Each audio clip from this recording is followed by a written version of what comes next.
ನಿಮಿಷಗಳ ಕಾಲ ಸಿದ್ದರಾಮಯ್ಯ ರಾಹುಲ್ ಗಾಂಧಿ ಸಭೆ. ಸಿದ್ದರಾಮಯ್ಯ ಜೊತೆ ರಾಹುಲ್ 1-to-1 ಸಭೆ ನಡೆಸಿದ್ದಾರೆ. ಗಂಭೀರವಾಗಿ ಚರ್ಚೆಯನ್ನ ನಡೆಸಿದ್ದಾರೆ ನಾಯಕರು. ಸಾಧಕ ಬಾಧಕಗಳ ಬಗ್ಗೆ ರಾಹುಲ್ಗೆ ಸಿಎಂ ಮಾಹಿತಿಯನ್ನ ಕೊಟ್ಟಿದ್ದಾರೆ. ಯಾವ ವಿಚಾರದ ಬಗ್ಗೆ ಅಂತ ಅನ್ನೋದೇ ಸಸ್ಪೆನ್ಸ್ ಆಗಿದೆ ಈಗ. ನೋಡಿ, ರಾಹುಲ್ ಗಾಂಧಿ ಸಿದ್ದರಾಮಯ್ಯ ಇಬ್ರು ಕೂತ್ರು, 1-to-1 ಸಭೆಯನ್ನ ನಡೆಸಿದ್ರು. ಒಂದಷ್ಟು ವಿಚಾರಗಳನ್ನ ರಾಹುಲ್ ಗಾಂಧಿ ಕೂಡ ಪ್ರಸ್ತಾಪ ಮಾಡಿದ್ದಾರೆ. ಒಂದಷ್ಟು ವಿಚಾರಗಳನ್ನ ಸಿದ್ದರಾಮಯ್ಯ ಅವರು ಕೂಡ ರಾಹುಲ್ ಗಾಂಧಿ ಅವರಿಗೆ ತಿಳಿಸುವಂತಹ ಪ್ರಯತ್ನ ಅಥವಾ ಮುಟ್ಟಿಸುವಂತಹ ಪ್ರಯತ್ನವನ್ನು ಮಾಡಿದ್ದಾರೆ ಅನ್ನೋದು ಗೊತ್ತಾಗ್ತಾ ಇದೆ. ಆದರೆ ಯಾವ ವಿಚಾರದಲ್ಲಿ ಎಲ್ಲ ಚರ್ಚೆ ನಡೀತು? ಸುಮಾರು 30 ನಿಮಿಷಗಳ ಕಾಲ ಚರ್ಚೆ. ಯಾವ ವಿಚಾರದಲ್ಲಿ ಆಯಿತು ಅನ್ನುವಂಥದ್ದೇ ಈಗಿರುವಂತಹ ಸಸ್ಪೆನ್ಸ್.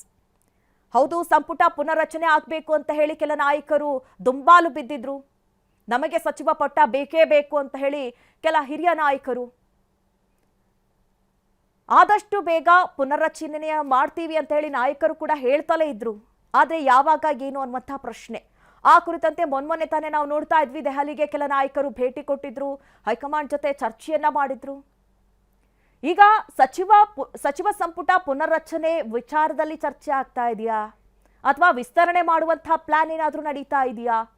ಸುಮಾರು ಸರ್ಕಾರ ಈಗಾಗಲೇ ರಚನೆಯಾಗಿ 3 ವರ್ಷಗಳು ಕಳೀತು. ಮೊನ್ನೆ ತಾನೇ 3 ವರ್ಷದ ಸಾಧನಾ ಸಮಾವೇಶವನ್ನ ಕೂಡ ಮಾಡಿದ್ರು.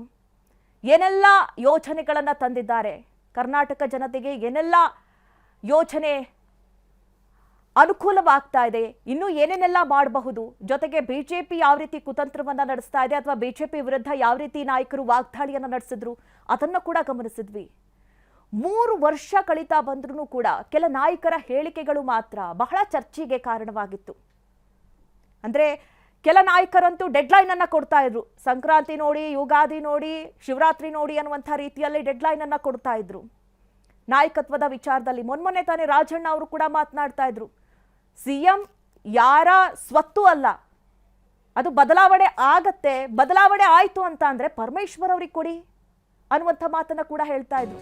ಇನ್ನು ಕೆಲವರು ಇಲ್ಲ ಡಿ ಕೆ ಶಿವಕುಮಾರ್ ಅವರೇ ಮುಂದಿನ ಸಿಎಂ ಆಗಬೇಕು ಅಂತಿದ್ರು.